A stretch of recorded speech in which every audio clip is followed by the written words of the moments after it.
Bismillahirrahmanirrahim. Assalamualaikum warahmatullahi wabarakatuh. Hello everyone, my name is Aulia Yudarma and my ID number is 24, 21, 31, or 29. And my class is Islamic Criminal Law. And that's enough about me. If you want to know me well, just call me. But just kidding. The Honorable Mr. Yoga Purnama as the lecturer of English in Islamic Criminal Law. So I'm here. I would like to introduction about the paper I've been read before. The title is Abortion and Abortion in Islamic Law Studies, in Islamic Law, and its intersection with human rights. And this paper was written by Miss Andini Naulina Rahajel. She is from Indonesia University. And this paper was published on UI Scholarship at the section of Journal in Islamic Law Studies. And the edition number is 3. The year of publish 2020 Common Era.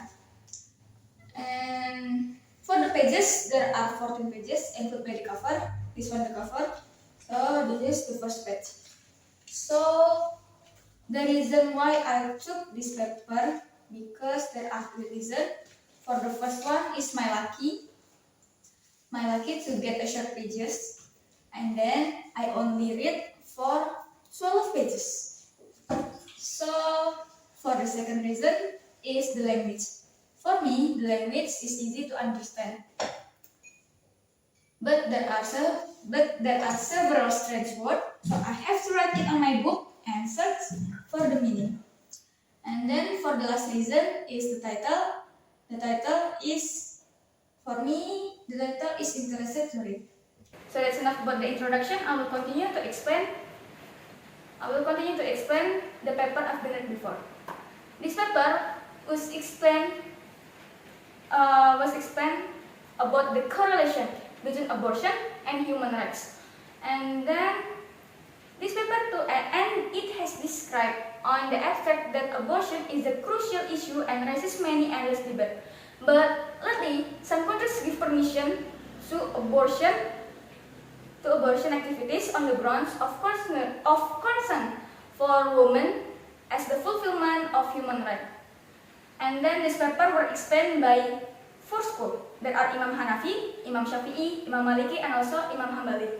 According to Hanafi, that abortion can be performed if the pregnancy hasn't reached out into 120 days or 4 months of pregnancy.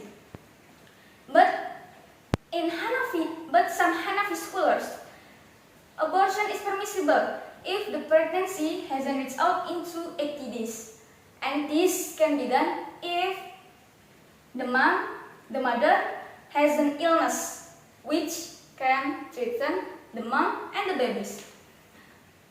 So, in Hanbali scholar, abortion is permissible if the fetus still in the form of lump of flesh or alaqah. And then, meanwhile, according to Syafi'i, referring to the book of Ihya Ulumuddin, written by Imam Al-Ghazali, strictly prohibit abortion,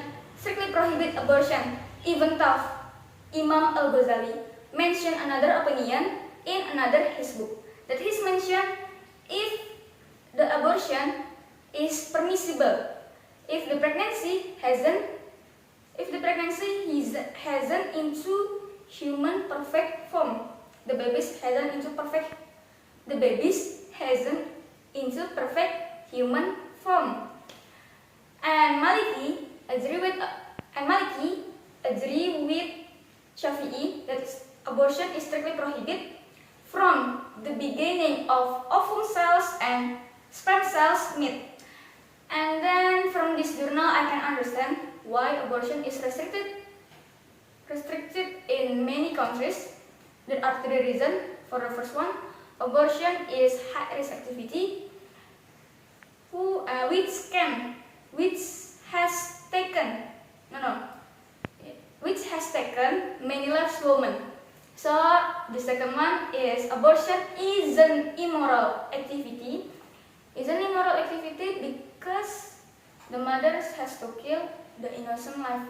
Innocent life, it means the babies. So the last reason as the safeguards of women's health. But nowadays there are many women have abortion because their fault in their relationship until they have an affair. So from this case we need a counseling. We need for counseling from the government and also health sector to provide an awareness to the community between men and also women.